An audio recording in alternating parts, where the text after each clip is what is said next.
Zoom. All right, so thank you everyone for joining us. My name is Carmel, this is Gabby, and this is Gozde. I'm like pointing towards where I sit in the gallery, but that doesn't mean that this is what you're seeing. And today's topic is how to break your stuff. And before we're going to start, I wanted to say thank you for you, of course, for joining us here, and for the, let's see how many were on the DS channel. Oh, all right, we are 7,026 viewers. So thank you. It's more than last week, so I guess we are doing a nice and okay job.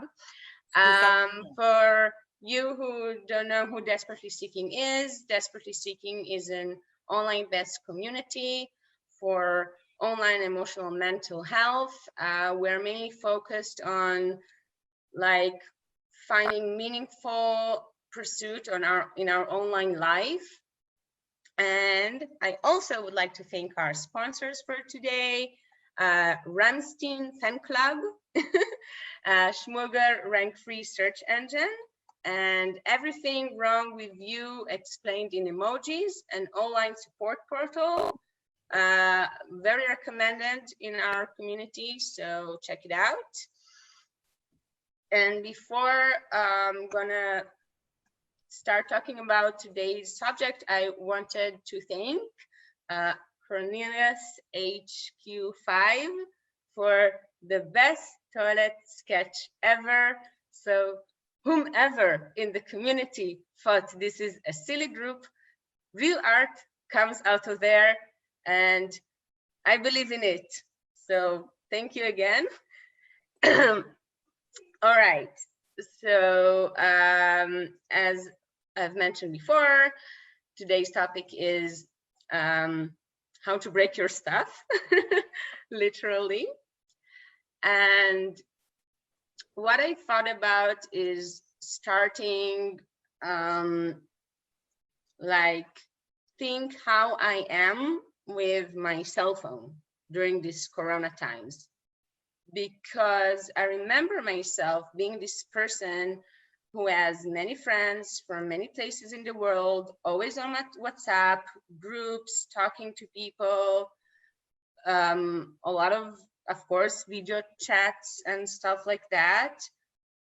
And recently we talked in the community about us not really feeling that we want to be in this social weird engagements that we find ourselves, because we're constantly at Zoom for work, for studying, for whatever after activity, fun activity we feel like, and even now, yeah.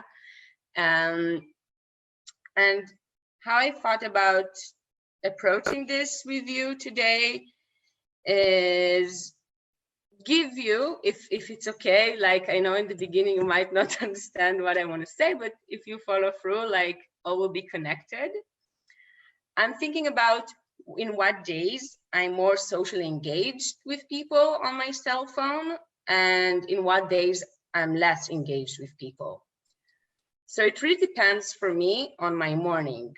Like either I go for a walk, and then cell phone is great because I hear music, I can take pictures, or sometimes it's cold or too hot, so I wake up and I can read things in my RSS app, just like reading a magazine or a book.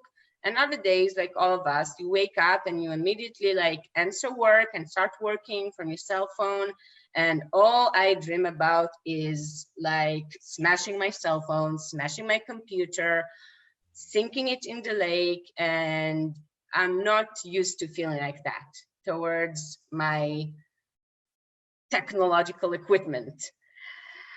And what I think when I started to think about why I'm not more socially engaged with people, I understood that it really depends on the first touch I have with my cell phone in the morning. And when it's nice, like when I go for a walk, I don't feel like talking to people there. I want to see the world. I want to do things.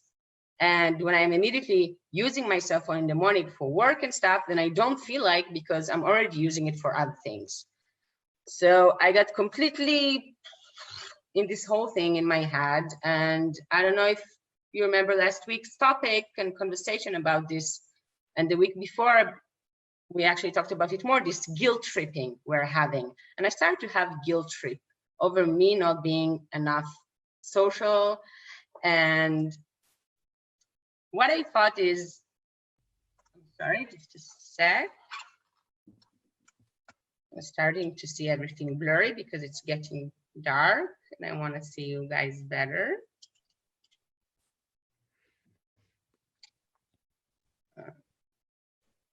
Thank you.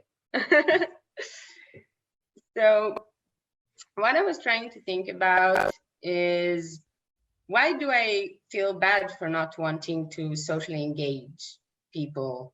Like, do I owe anything to my WhatsApp account? When something is urgent, people can talk.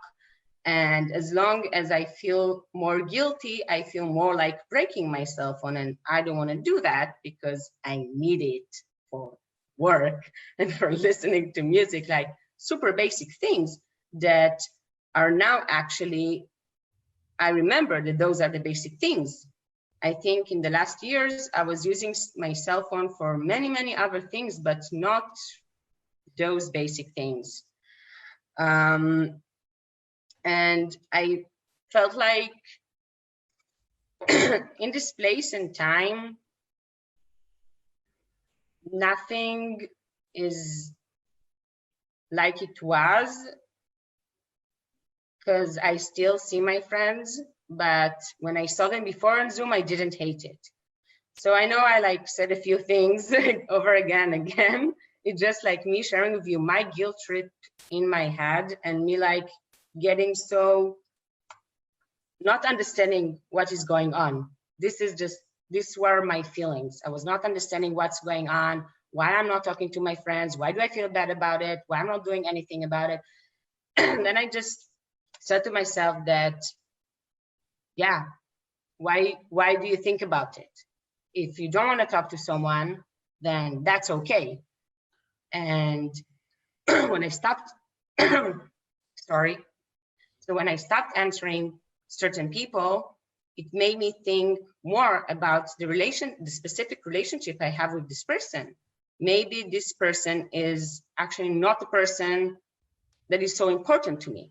Or maybe this person, now that I don't see him physically, I kind of forget about this person, because some people you see a lot, you see quite often, but if you will not see them in your day-to-day life, you will not be in any communication with them. And what it made me think about is also the opposite situation.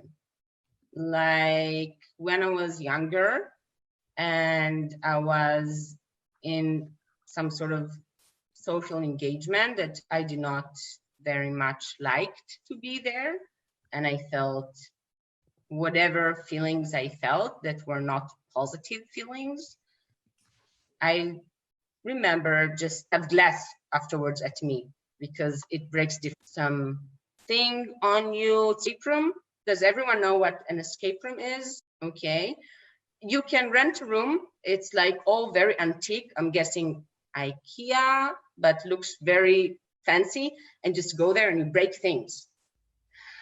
And that sounded amazing to me. Like I wished I could, like, instead of going to a massage, or instead of going to my therapist, I would just go there and break things. So as I was again trying to think what the feeling of breaking gives me. Yes, Gabby, I'm sorry. I just as a moderator, I would like to maybe suggest first just a general question. Afterwards, you can continue, or you decide how to continue. How many of you here have been struggling with these feelings of feeling asocial or wanting to disengage, or actually wanting to not answer the call of coming together that it's been voiced again and again on social media, because we are apart. I mean, every second commercial that we hear today has the word together, together, together in one constellation or another, just, you know, planted in there. But are we alone? Am I alone in these feelings? Is Carmel alone in these feelings? We also wanted, if you could put this in the chat in the Desperately Seeking channel, and if sure. Can we have like a raise of hands? Is anyone here feeling asocial? And yay! Okay, so I see 4. Kiki, if you want to respond, either open the mic or just type something. Yeah, I mean, if I could raise even more hands. So But yes. Sorry, go ahead. No, just trying. I'm preparing to burn things, Kiki says. What do you feel like burning? And where do you plan to burn it? That is an important question. Yeah, are you It's gonna also not fair to ask to like introverts. This is introvert, they're always gonna answer yes anytime. I take alone time over people anytime. This is a kind of a weird experiment, because what we're trying to do is come together around this urge to not come together. We're trying to socialize today around the mutual feeling of dissocializing or wanting to dissocialize. Yeah, it's kind of a weird, ironic kind of situation. But I didn't want to throw Comet off. I just wanted to see where we are as a group, because to see if people are relating to these sentiments. Because when we suggested the topic, everyone's like, you know, yes, we should totally talk about this week. Let's break stuff. Let's talk about why to break stuff. But keep going, Comet. No, actually, I wanted to tell you that we wrote it a few days ago in the community channel when we posted the the other files that we cannot share with the others, the video that all of us made. Mm-hmm. So what Ryan from Sydney did, he actually just created this, he put some algorithm on the video and it like a pooling software. So what like the most common thing people said concerning what you are saying is that they feel like, yeah, I think I have it phrased maybe specifically. It's a weird phrasing because it's like some AI. The feeling of being with people online is weirder than being online in front of my selfie. All right, okay. That sounds quite weird.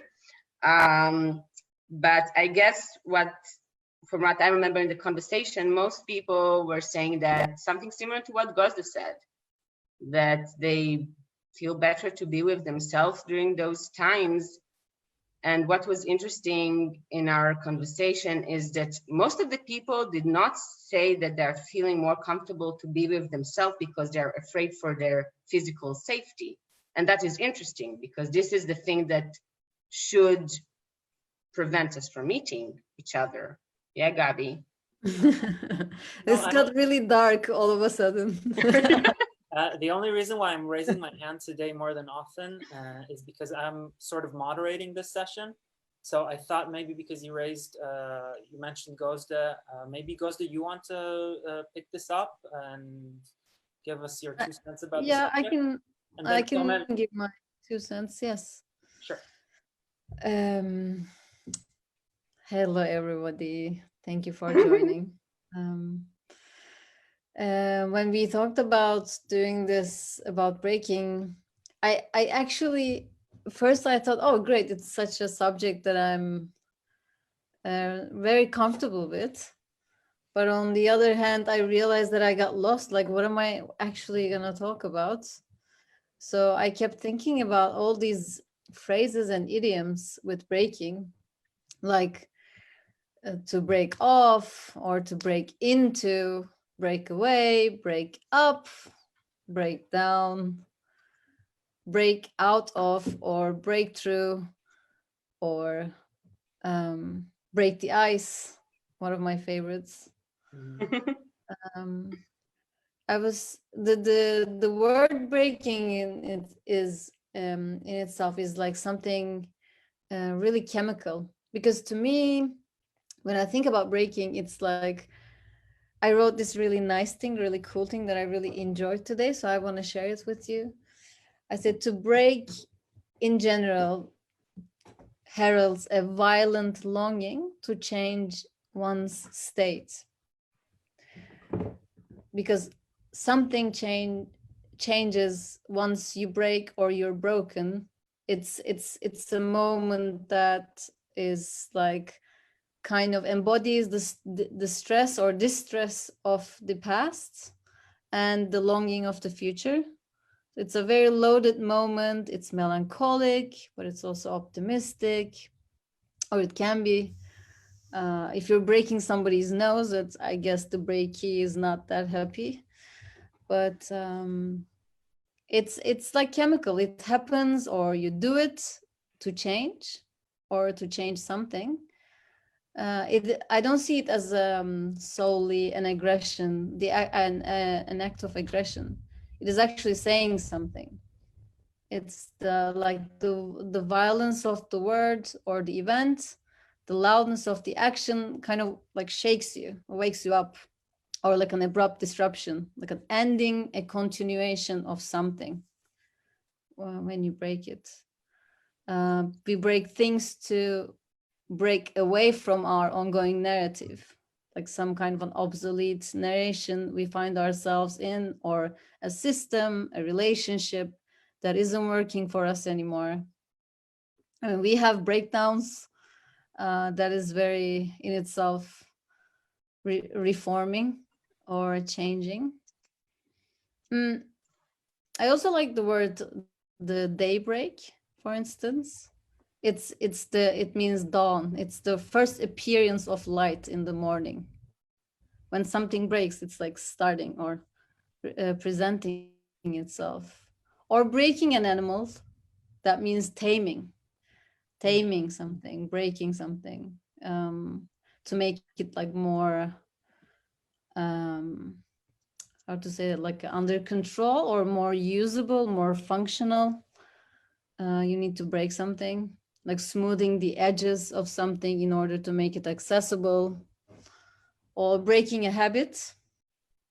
Again, like ending a continuation of something, or breaking news, like you will hear it and nothing will ever be the same again. It's breaking news. It's changing. Or someone's water breaking. Something is being born.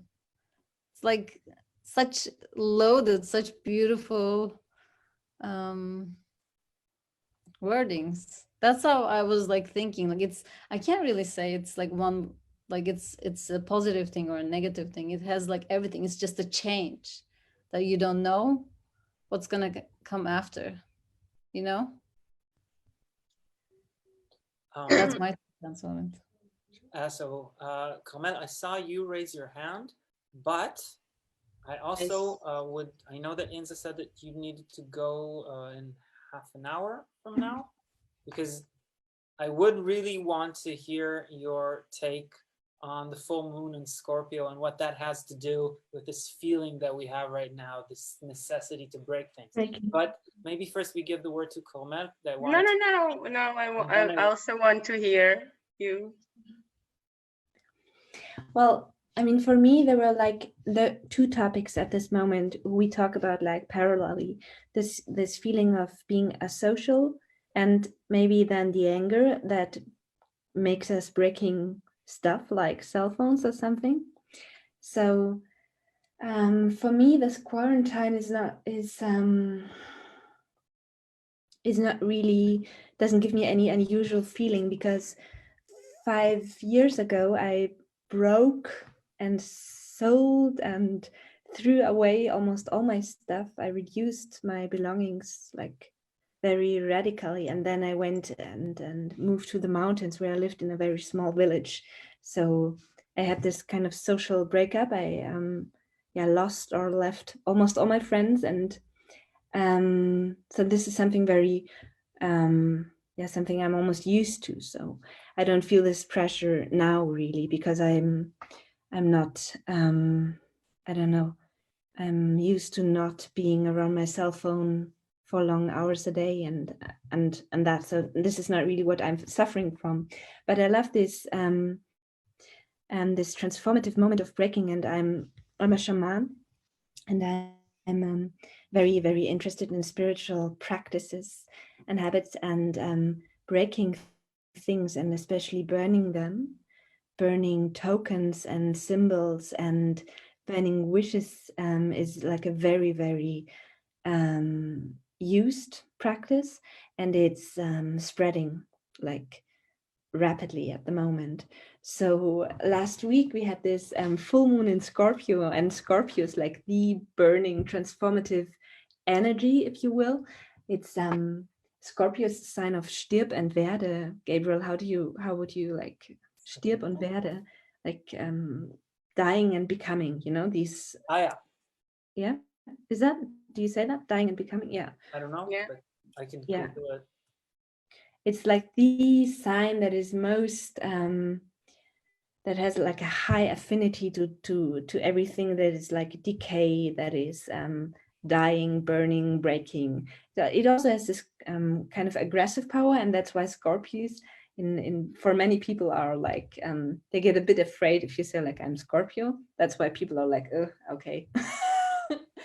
And so this practice of like ritually burning and breaking my things, for example, every now and then I'm canceling all my WhatsApp communications and chats to like empty my whole phone. And I do these things like very often, and I feel it like, for me it is really a relief, and it's a feeling of breaking free, really, which I practice a lot. So I can just encourage you to burn and throw away stuff as much as you want. And that was last week, I think, Gabriel and I were talking, and I don't know, Gabriel, what did you say? Something about I don't know, you felt like breaking stuff or something, right? And I said, yeah, you should, because today is like this full moon in Scorpio. So this kind of power in the spiritual world, or reading or interpretation, was highlighted in a way, because the full moon is really like a big spot that is highlighting everything that is in the dark, usually. So these feelings of aggressiveness come up. And so last week we all had a big chance to burn down a lot of old patterns and things. Yeah. And I did that. Wow. So that's your weekly horoscope. And that was my, this was last week. Oh, that was last week. So this week's completely different. Not completely, but it's different. Yeah. But you can always burn, like, because new moon is coming up, and new moon is also like this cleansing moment. Because I think we talk so much about like this digital detox things, right? I don't know, because all my Instagram accounts are mostly packed with people from the spiritual world, and they do these cleansing things and practices and digital detox like all the time. I don't know if that's in your Instagram or Facebook accounts. Is that like a topic too? Or is this more like the spiritual thing? Well, we have it a lot on the Desperately Seeking channel, because a lot of people come from wellness communities. So they definitely discuss this. I think it also somehow permeated academia to some extent, from other angles. For instance, right now in the university, I'm taking a course on self-care, conviviality, and stuff like that, and the question of mediums and media, and how you use that in order to express yourself and communicate, and the complexities in that. It's also a topic there. So I guess it's all over the place. Okay. Generally disengaging, engaging, detoxing, learning to live with the machine, trying to break away from it, using the wording that goes to introduced. If it's okay, I would like to continue. Like, I really glad that you talked about the things that you mentioned, because I wanted to bring the notion of using the action of breaking in order to break out. So I think you gave really good examples for it, but I do want to bring into this like the amount of hormones and adrenaline and things that come in your head when you're physically doing the action of breaking. And the action of breaking, like Gazda said, there are many different things. Like, for instance, I broke my elbow less than a month ago, and it changed my life. I'm not just saying that. By breaking my elbow, my entire life changed. And like, of course, Corona came immediately after, and it changed everyone's life. So one of my friends, I hope it's okay, I'm talking a bit mystically because you gave some mystic examples, said that sure. I put myself in quarantine before in order to get used to it before the entire world will be there.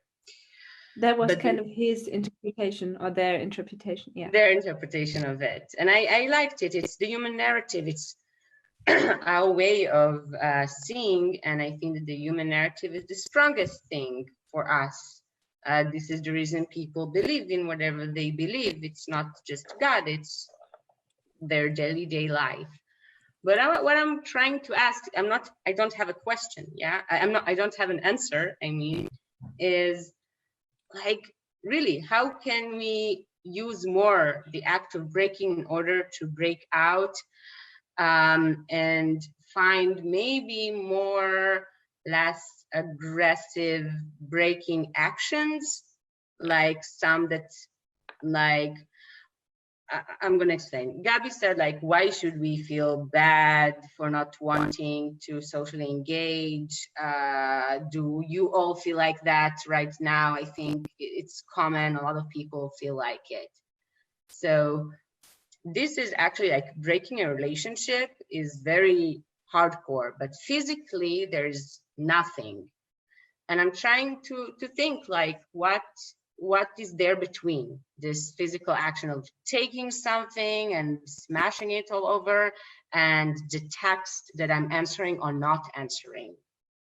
And I open it for us to think about it together. What sort of actions bring us to this sort of release? Because after I disconnected some relationships during that time, I feel more at ease.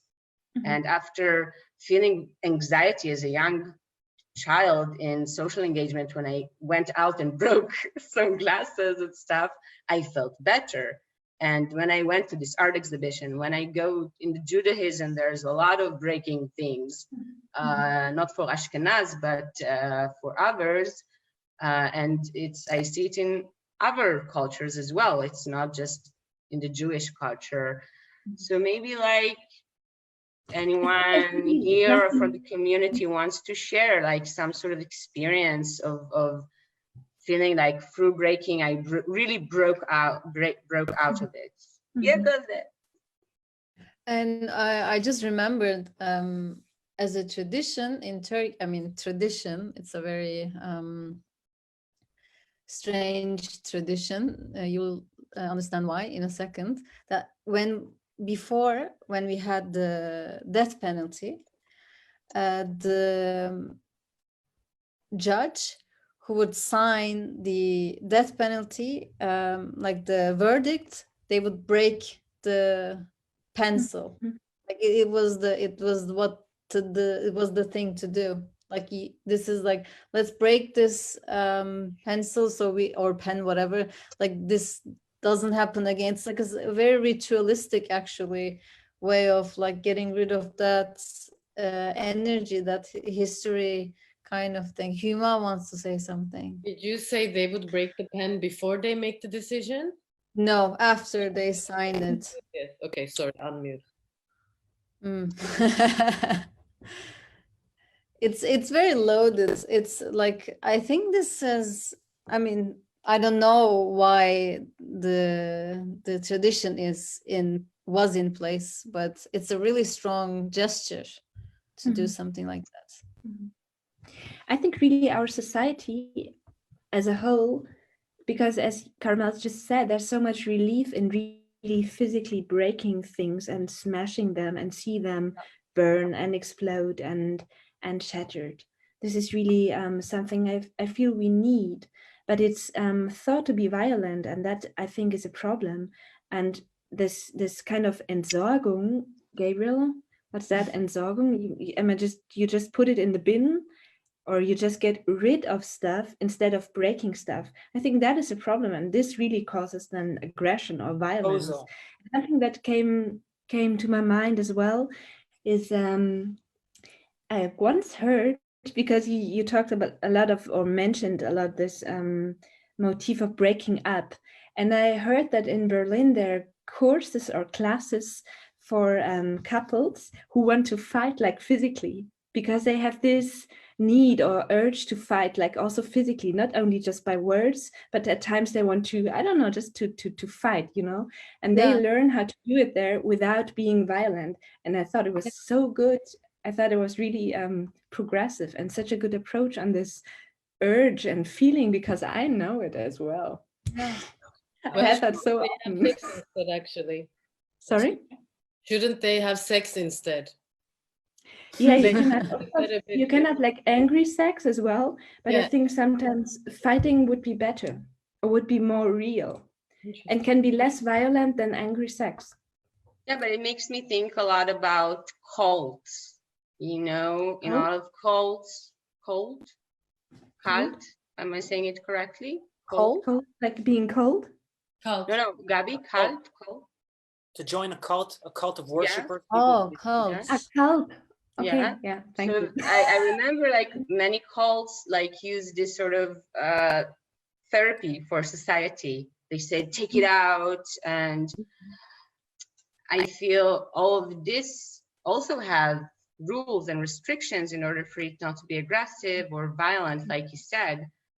And that means people should learn how to be at that place and how to do that. So again, it's the question, how do we bring ourselves to break out by breaking differently? So I think you said it quite nicely. I dispose of it. Yeah. Like I put it in the trash bin, and instead of breaking it, or giving it away maybe. But still then the action of that brings the high adrenaline to you is it's not there. And of course some people use sports and stuff in order to not, because maybe they don't have anyone to have angry sex with or something. So they do sports. And yeah, it makes me really look upon many traditions that are not being practiced right now, but have new sort of practice, like you've mentioned, because we have this new age in the digital world as well. But how can we bring maybe people from the in-between times? Okay, we are more into maybe this online, but my mother is not there. And she's not like a very religious people or practicing Judaism or any other cultural things so much. So, because I remember when we had a conversation how not to work from home, then we had one person bring up, I'm a parent, I don't have this time. So now I'm thinking about the generational gap. How can we bring them to these sort of places? I have a question, but is this of concern to them? Do they feel like they want to break things online if they don't go online? What do you mean? How to? I think that they want to break things because they do need to go online now, and not because they don't want to. This is again the generational gap. Gabi, you got stuck a little bit, but you look super cute. You came back. Yeah.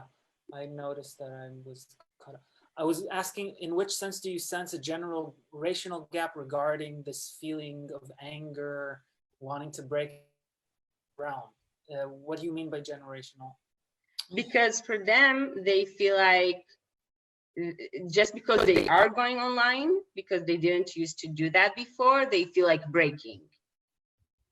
For us, it just changed our habits there, maybe more than before.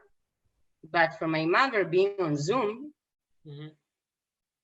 it's a completely different life. She was like this until a few days ago. She was not meeting coworkers or anything like that. And you see it because of needing to be there. So it's not breaking social engagements or social relationships because she's not used to having a lot of conversation there, but she feels like breaking it because just like we feel.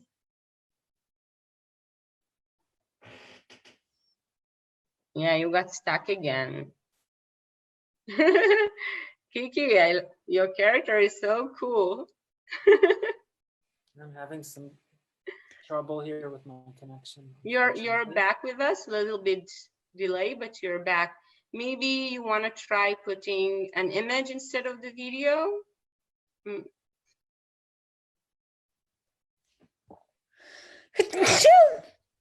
God bless you.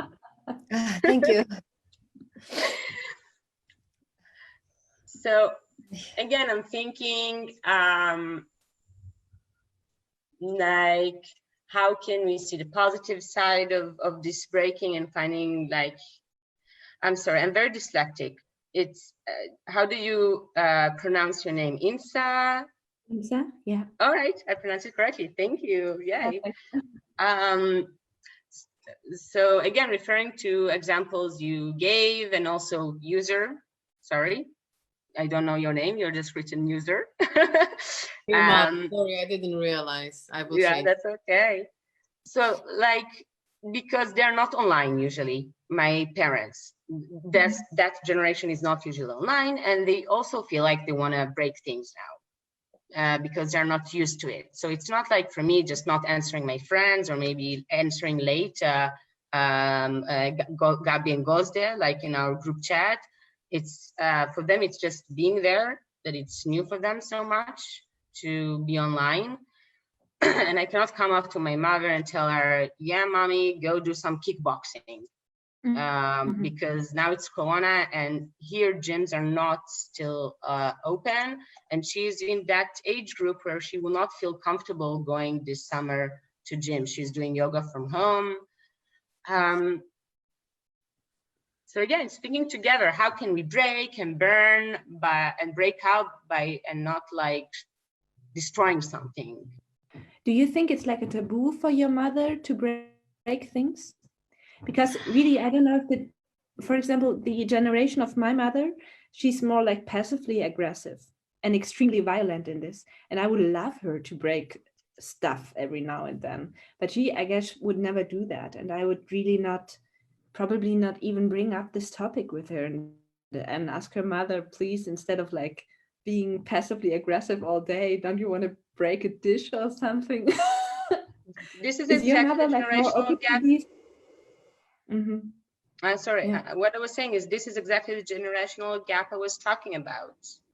Yeah. So you're now asking for possibilities how to teach them to be aggressive or think positively about these. Yeah, not necessarily, just saying that there are other sort of age groups that also feel what we are feeling, but are thinking differently about it. They do not see the possibilities you are talking about because it's too new age for them or too digital or whatever. But I feel like Gabi wants to say something. I was wondering, unless anyone else has a direct comment, if this would be a good moment for me to chime in with chime away. Okay. So I would try to connect to two main threads that I heard throughout this conversation. The first one, I guess, directed by Carmel, is really, before I would try to understand how to work with these feelings of anger, being, you know, enjoying deconstruction by second nature. I would like to try and understand where this aggression is coming from. And I have a thought about that. And also would like to connect to Gozda's interpretation or development of breaking, in the sense of breaking away from something, breaking away from a system, breaking away from a standard, maybe breaking away from the usual order in which things are being done that I'm not comfortable with, when I feel coerced to do something, breaking away from a certain normality. So I'll try to connect the two. Now, Naomi Klein, she has a really nice moment in her recent talks about normality, what is and isn't normal, and about us having to accept abnormal situations as if they are normal, trying to remind us that even though today something really weird happened, on one hand, we've shifted into this crisis situation in which we are told nothing is normal right now, and we will go back to normal as soon as possible. Then how do you go back to normal? You impose these new kind of standards, platforms. Zoom is one of them, in order to facilitate things to make us feel some sense of normality. But then again, you kind of forget that normal wasn't normal in the first place. I mean, the reality that we lived in before wasn't normal at all. And maybe this situation right now just exacerbates the feeling, just makes it feel even worse. Like if we felt uncomfortable online, boxed in to these platforms in which, instead of feeling that we are expressing ourselves, sharing things with one another, we more and more feel as if we're just producing content so that it doesn't get lost in the feed, fighting over the attention of our peers when we were actually used to just, you know, communicating with one another and just enjoying lively moments.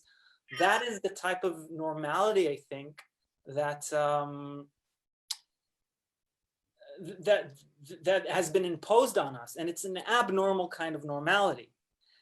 And that made me think of one science fiction story that I'm writing a text about right now, called The Machine Stops.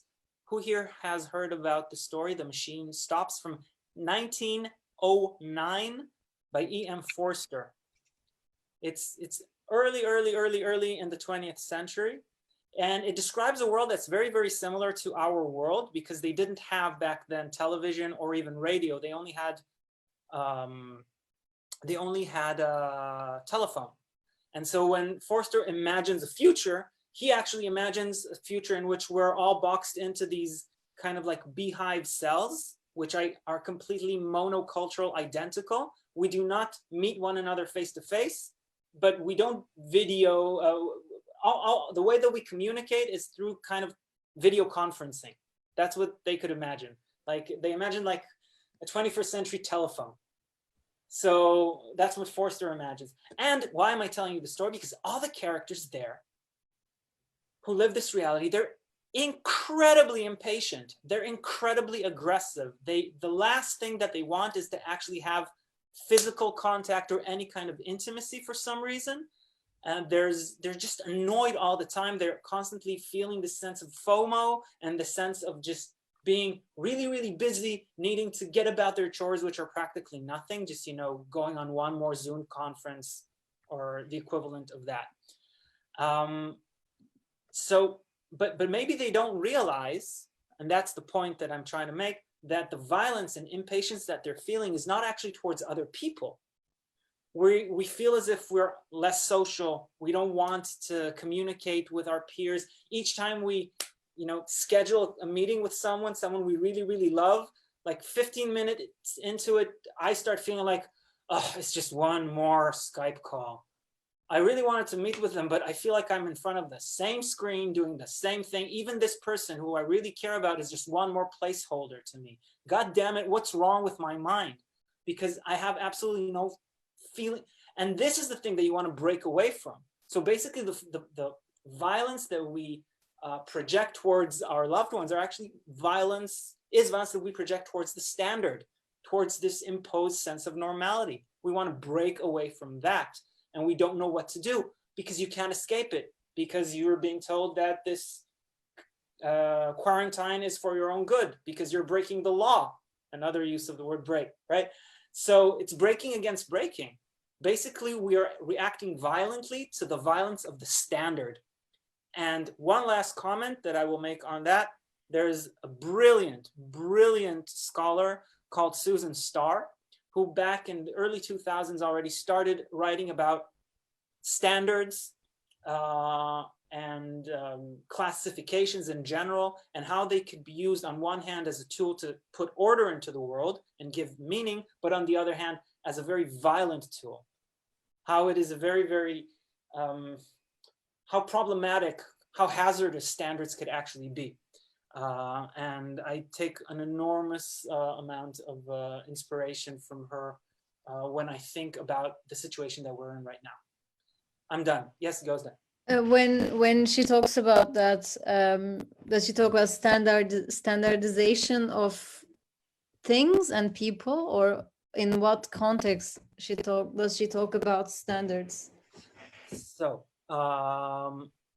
the book that I'm mostly referring to is a book that is called Sorting Things Out, Classification and Its Consequences. And in there, she talks about basically, I can actually just read the digest. What blah, blah, blah, blah. In Sorting Things Out, Boker and Starr explore the role of categories and standards in shaping the modern world.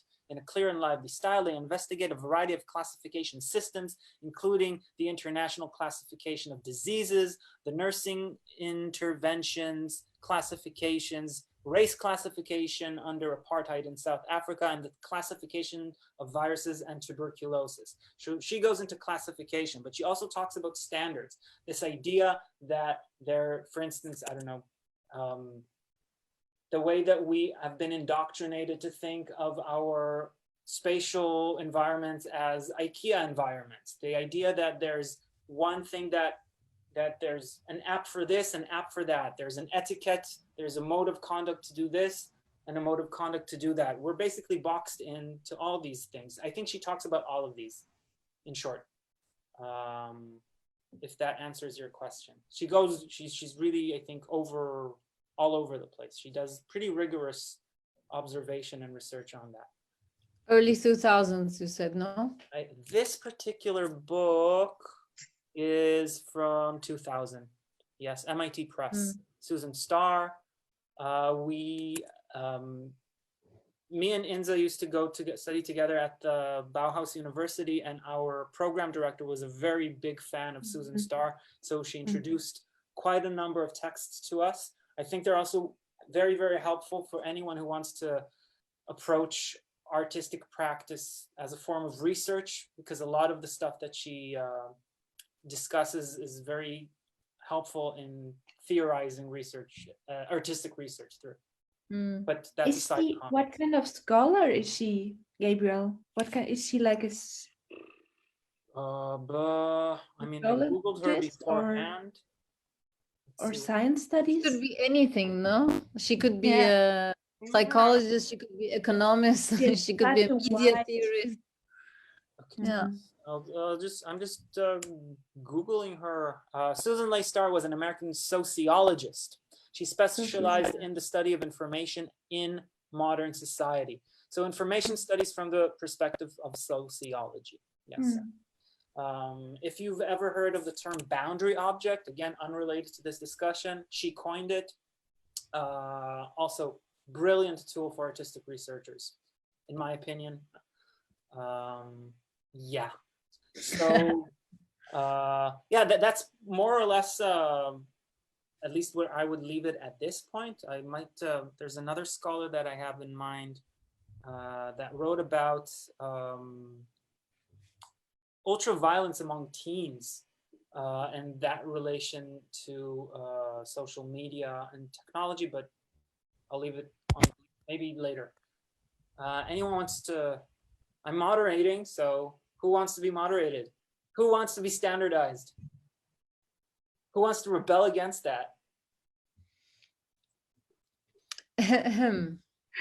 maybe it's a good time to bring some questions from the community.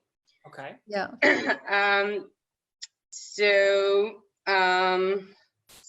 Calio talked about like when you like we're talking about breaking. So he said, well, we have like less violence during the corona. And he brought up the fact that like there are less break-ins to houses, but there is more in-house violence. More people are bringing the aggression to their wives, to their children.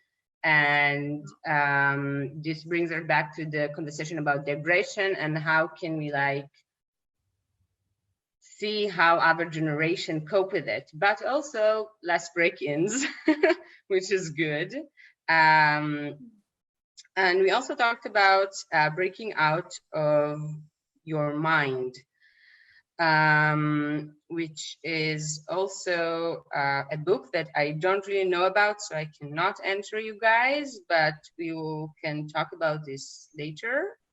But just the general headline of break out your mind, I think we all like gave examples of how can we see things differently. Like Insa said, maybe not to break something, but dispose of it and find some sort of maybe ceremonial situation to do that. It doesn't have to come as something aggressive. It should come as something beautiful. And then you're breaking up with it and not maybe breaking it.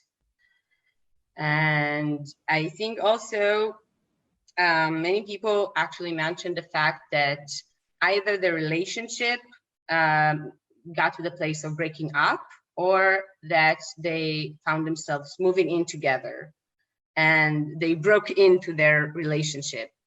So maybe it's nice to talk about what sort of situation we have of breaking up or breaking in things. Like how can we see this feeling of need to do something in order to put us somewhere that is new. Maybe similar to our conversation, I think, in the first week of how not to work from home, use this energy a bit differently. Gabi, maybe like it will be interesting for you to respond because I think in the first Zoom conversation, how not to work from home, Gabi mentioned a few things we can use this energy and need to do, but to do things that are for us, to better ourselves.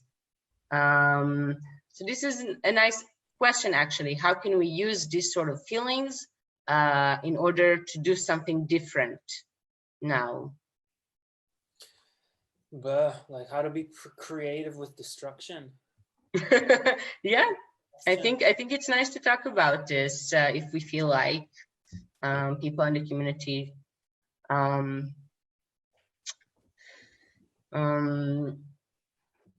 Becoming a misogynist painter, like pulling a Pollock at home. Yeah.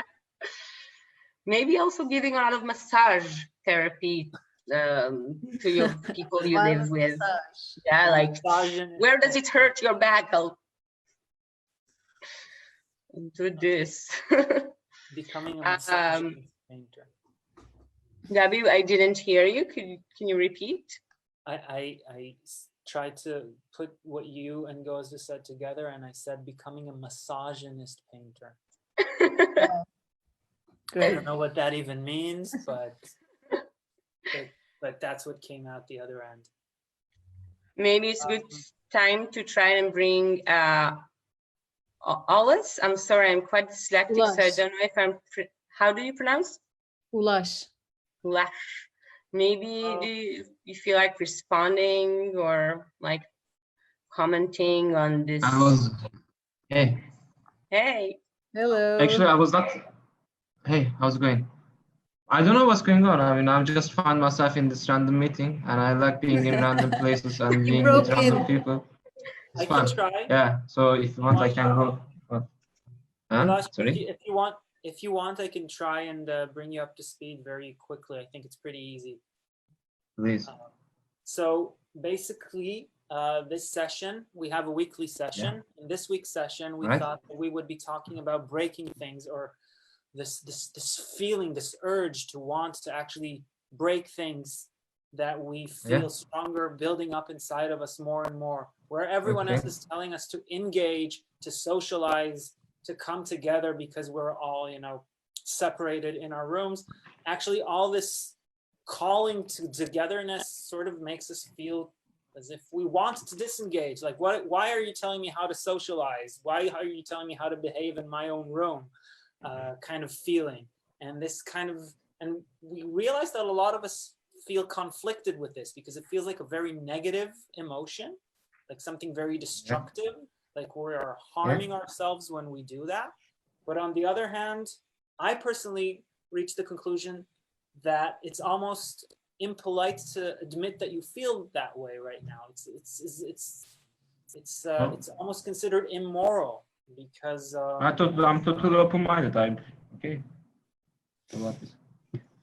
So no, I mean, to be honest, what I understand, I don't have this kind of feeling to break something or, you know, harm something or harm someone.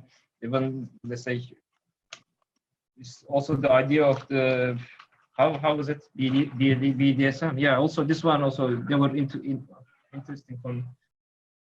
I have nothing about this, really. I mean, I just enjoy life. I'm totally not positive, okay, but I'm also a nihilist. They say I don't care, I don't believe on anything. I don't have any values, which I pretend I do have. It makes your life easier. So I enjoy, you know, I try to enjoy it. Like, I just like to have this kind of feelings which pumps up my endorphin in my brain and serotonin. I like that. So, yeah. So basically you broke away with everything a long while ago. Sorry? Basically you broke away with everything a long while ago if you say that you're a nihilist, right? Did you Maybe, say that you're a nihilist? Yeah. So yeah, could be. I mean, I'm just optimistic, you know. Okay, I don't expect very amazing and, you know, perfect stuff from the future. All right, but still, it's the life and it's the only thing I have, and I just try to enjoy it like a, I don't know, kind of a party, kind of gatherings, kind of having nice feelings around people, having nice dinners in the afternoon, sunset, you know, like, you know, enjoying with the people I like to share. But yeah, in the end, it doesn't mean anything. Whatever you do, in the end, you're gonna die, and yeah. So I don't put so much values on things. So when I don't put values on things, even the relationships, even the people, even the jobs, I will give you a second, Carmel. I'm just finishing. So when I don't give any value on this, I don't have the urge of breaking up things. You know, breaking things. They are okay. I mean, if I don't like something, I just run away. That's it.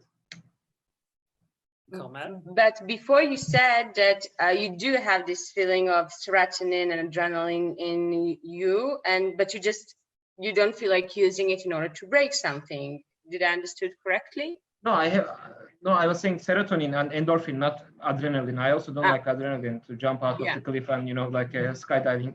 Yeah, but serotonin and endorphin are still going on in your body, but you just find different use for it. I'm addicted to this kind of hormones, you know. It makes me happy, you know. You fall in love with someone, you have the endorphin pumps up in your brain. You take drugs and it also pumps up your brain with this kind of hormones. You know, this kind of positive hormones I like. Yeah, cool. Because we also talked about how can we use this feeling of needing to break something for something else that might be positive. So I think what you said is really nice. Like, I enjoy this, whatever goes on in my brain, and I just enjoy these feelings, and they're interesting, and I experience them, and I don't feel like I need to put them into any sort of action because they fill me up from inside. Maybe I'm like rephrasing you, but I'm trying to see if I got you correctly. I'm also, can I try to understand you correctly? You are talking about breaking things, like smashing things up, like, you know, like. Not only. No, we're also talking about breaking relationships, social engagements. or whatever, like being reading, doing something, just engaging, Like breaking your breaking out of habits. it. Yeah, Yeah. okay, I got it. Yeah, Yeah, okay. breaking in Now I got general. it. Breaking up, breaking down. I have breaking this kind of things, feeling against the oppression of society sometimes, from time to time, let's say. I'm a Marxist-Leninist, so I like to, have a revolution and smash all the cars around and, or hang out with anarchists and, burn the buildings of the rich people. It's a nice feeling. I sometimes fantasize it. I have a question to you. Please. Right now you are based in Turkey. You're talking to us from Turkey. I'm living in Greece. In Greece. Okay. Yeah. And what's the situation there? Do you get out? Do you actually get to hang out with anarchists on the street, or do you hang out with them online? Right now I don't. I just ride bicycle and I go to beach. Okay. And I'm asking seriously. I wasn't provoking or anything. I was just no, curious. never. I'm not provoked.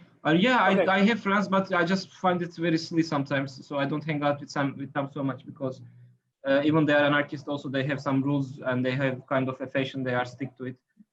I just, I don't find it so sometimes logical. I have friends, but no. And I right don't hang out now, with them. right now, do you socialize mostly online, or are you going around meeting people? I do go around and meet people. Sometimes my friends are visiting me. Okay, I know that there's a risk, but I'm in one of the lucky countries, which is I can minimize the risks. I mean, if you look at the numbers, it's all right. Yeah, but yeah, I don't have a human touch. Let's say I don't shake hands or hug or kiss or something. And yeah, I don't avoid, people avoid that, so it's all right. I personally have a feeling that, at least for myself, I'm going to speak very openly. Yeah. These feelings of aggression that I'm feeling are a direct result of being completely or almost completely socially isolated. Like I have You feel socially isolated? Yeah, in the last month, I only saw 2 people face to face, and I'm not talking touch, just being with them in the same room. That was my flatmate, and someone else, a neighbor that we somehow made a pact, and we go on walks every week or 2. I mean, hardly even that. And that really does a number on me. I mean, I have loads of friends online. All of you here are my friends, I hope. But it's not enough. I need this feeling, this spatial kind of 3-dimensional interaction, change of atmosphere, all that. That's why I asked you, because I think the more you are able to go out and to feel, that you can communicate with the world. I see. Can I ask you where are you based, sir? I'm in Leipzig, in Germany. Okay, cool. Yeah. Bist du Sachsen? It's in the Saxony, yeah. Yeah, cool. Yeah, you guys are taking this, German people already socially isolated before Corona, but in Greece, the German people, I can say, or the people in North, they were already socially isolated. Human touch is sometimes kind of hard, but if you go south, it's different. Then people always, physically interacted with each other. But when you go north, it's not so common. And yeah, I have friends that visiting me almost every day, I can say. Yeah, and I understand your point that you want to sit someone face to face, and it's been a long time that you haven't. It's 2 months, no? Yeah, it's not as bad as in Italy or in Spain, of course, but I would agree that I don't know how it is in Berlin for you, Huma and Gozda, but Leipzig really, on one hand, is very pastoral. There's a lot of nature. You can go out, walk on the canal, etc. But I really think that you're spot on with your commentary. The German culture is so self-isolating. I mean, so distant, so socially distant, just by default. That is so difficult for me to just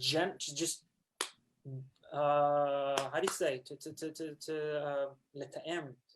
schedule something with a friend, to go outside. Yeah, man, I know. That neighbor that I'm talking about that I go on walks with, she's not German. Everyone else, anyone I try to communicate it with, it takes months for them to be willing to step out the house and meet. And it almost feels as if they justify the COVID-19 situation as an excuse to be asocial. I might be reading into it too much, and I don't mean, by all means, I don't mean to, stereotype anyone. But as someone coming from Israel, it is not easy for me. And I used to really enjoy living in Germany because I would always have this, room for myself, space for myself. People would not cut into my little cubicle. But now I am suffering from the opposite effect. I see. How is it in Berlin right now, actually, regarding that? It's really relaxed now. I mean, we were out yesterday, I think. Was it Gözde? Yes. We were out yesterday and we were actually pretty shocked because there seems to be no more this social distancing situation. Everybody's out, but not only out, people are actually sitting and hanging really close to each other. There's no regard for it. But I don't even know actually if we're still supposed to do social distancing. I don't know. So in Berlin, it's really relaxed. I think we do. The Abstand, the social distancing is still. Yeah, is it? Yeah, it should. Like in Neukölln, there's no Abstand. Like exactly. But yeah. In Tel Aviv, they People are started breaking the opening. law here. Carmel? In Tel Aviv, it's also interesting to see what's going on because they opened up some things. It's still like quite unclear. So most people are just doing picnic at parks, but it's not like Berlin that there are nice big parks. It's just small ones. And you just see small groups, like you said, you and Gazda went. It's going to take some time, I guess. Yeah. So one more thing that some seekers shared in the community is many pictures of things they feel like breaking. We also had this in the discussions Facebook event page. So it was just like mentioning that it was really funny to see that a lot of people before the corona, one of the things that they really wanted to break is those the machines you pay money in the parking lots. And a lot of things like for your card for public transportation. Mhm. So all sorts of these machines. So now like it's not in a day-to-day situation. So there are nice things in the co, and I think that we are not missing out of. Oh, so yeah, like there's no point to Lack of other kind of frustration. technology. What? Sorry? I just said lack of frustration, like with machine frustration. Yeah, we're frustrated by other technology, by other standardizing Yeah. technology. Yeah, the virtual. Now it's kind. just. I'm sorry. Sorry, I'll mute myself. But Play by the fire, Carmen. yeah, try not to inhale too much smoke. Yes. But something I think though you said, Carmel, earlier, or maybe it was in the preliminary conversation before. Oh wow, she just did that again. She walked into the fire. She's what was her name? Dragon, the mother of dragon. Fire. Kalahisi. Yeah.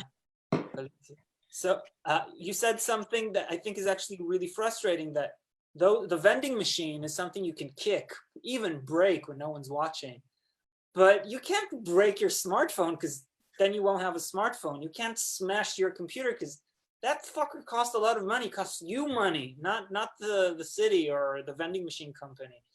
So it's really frustrating, and that again is I think why we are taking it out on our peers or feeling so agitated with social relations instead of actually realizing that the problem is the standard, the platforms that contain these relationships at the moment.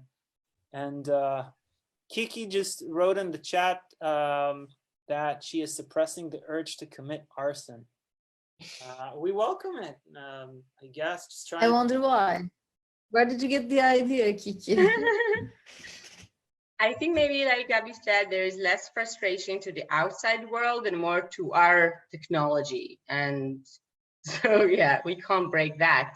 So Oh, we it could goes out totally to our break- peers. We can break washing machines. We can break No. washing machines. That's the laundromat. We could totally, that's stuff that we could break. Well, Thank you I for- have a washing machine. Yeah, no, I thought, That's great. and we could break the weather. The weather's already broken. I'm just Right looking- here, it's really, really hot, just like Yes, the fire. climate is broken. Maybe we wrap this up, I guess, unless Let's anyone wrap it else up. has something burning. There is to Doruk. say. Hello, Doruk. Which Doruk are you? Doruk has been here for a while. The shy Hello. one. How are you? Can you hear me clearly? More or less. A little bit. Oh, okay. Hey, I'm from Turkey. Actually, I am maybe the oldest Turk that Gözde knows from the primary school. So Oh, wow. she's Okay, saying you're holy shit in did you say you're his in mind. Tokyo? Do you remember me? Of course, Dalcham. Did you say Yes. you're in Tokyo?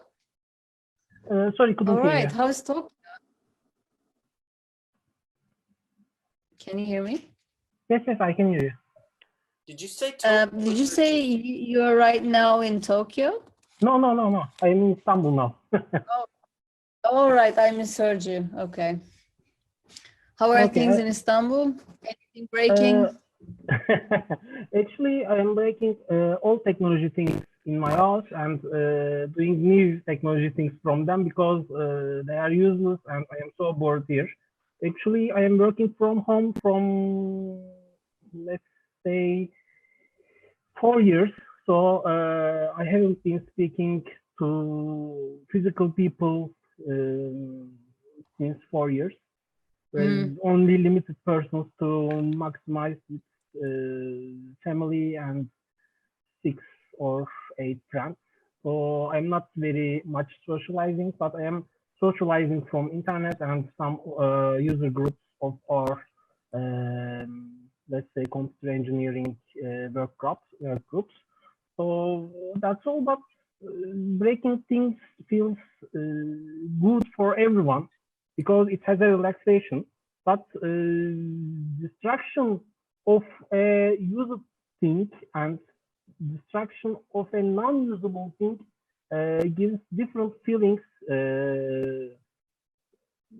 At least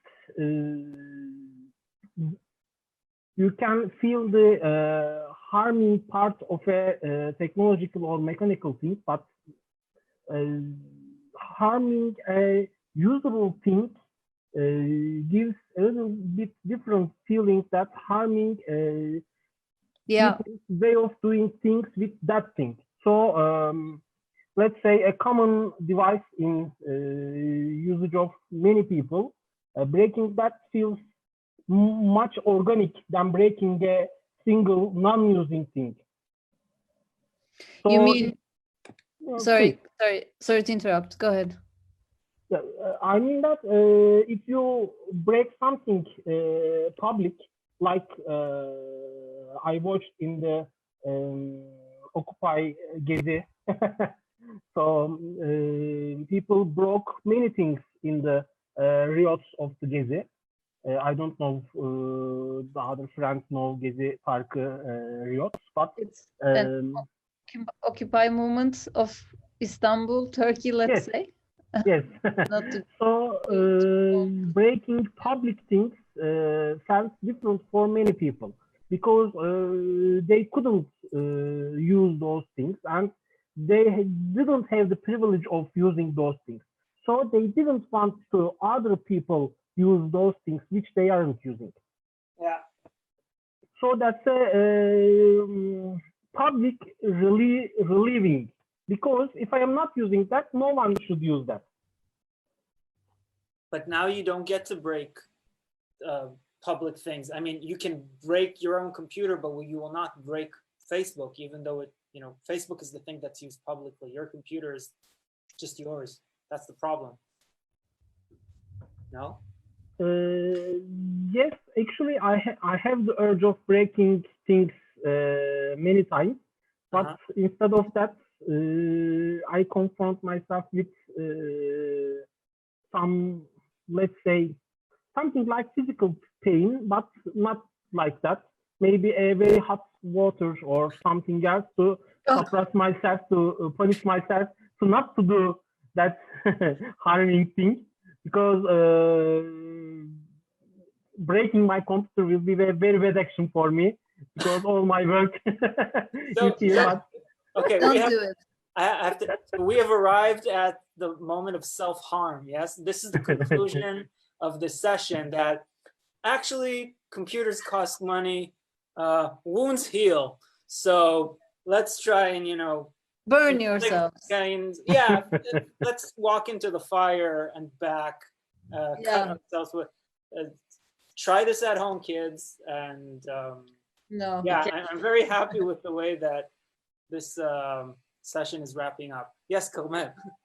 No, I just said we can all put the fire background and go together to the fire if we want. Safer for kids, for sure. Shall we do our chanting and conclude our session for today? Yeah, but before, I would like to thank again our sponsors for today. Ramstein Fan Club, Schmuger Rank-Free Search Engine, and Everything That's Wrong With You Explained in Emoji, an online support panel, which we really recommend you checking out. There's a big conversation about it in the community. Yeah, Gabi. I think the first sponsor, they would get upset if we don't pronounce the name right. It's Rammstein, the fan club of the band Rammstein. They were really excited that we were doing something about fire, and it's specifically the Saxony branch. Yeah, again, I'm very sorry for mispronouncing things. I'm quite dyslexic, so thank you, Gabi, for correcting me. No, I didn't mean to do it that way. It's just, I know that they will really... Yeah, they will be angry. You're right. And I also like to thank, let's see how many viewers we're at now in the community channel. All right, we're at 9,602. So thank you for joining. And as you know, the conversation continues at the community channel and in the live chat. So you can stay tuned or go to the private channels if you don't feel like sharing it with everyone. And before we will do what we usually do when we end our meeting, I would like to thank you guys for joining us, and Gozde and Gabi, and for our new Zoom account that we bought. And now we don't need to relink you in the middle of the conversation. And so we are here every Friday, 6 p.m. CET time zone and 7 p.m. Israel time zone. So you can join us next week here at the community channel, or just watch us if you feel like. And so whoever wishes to join me, it's a good time to open up the mics. And I would really love for you guys to join our chanting. So repeat after me. Okay. All right. I've climbed the highest mountains. I've climbed the highest mountains. I've ran through the fields. I've ran through the fields.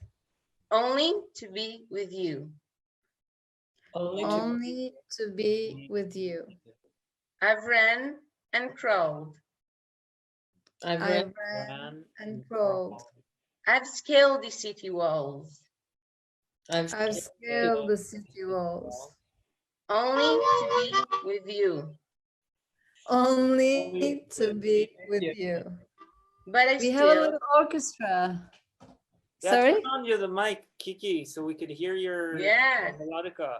Come on. Okay, sorry to interrupt. But I still But But I I still haven't found haven't found what I'm looking for. what I'm looking for. So Thank thank you, you bye-bye. again, everyone, for Thank you. joining us and coming Thank you in. for joining, everybody. And we hope to see you Bye. next week. Bye-bye. Yes. Thank you so much. Ciao.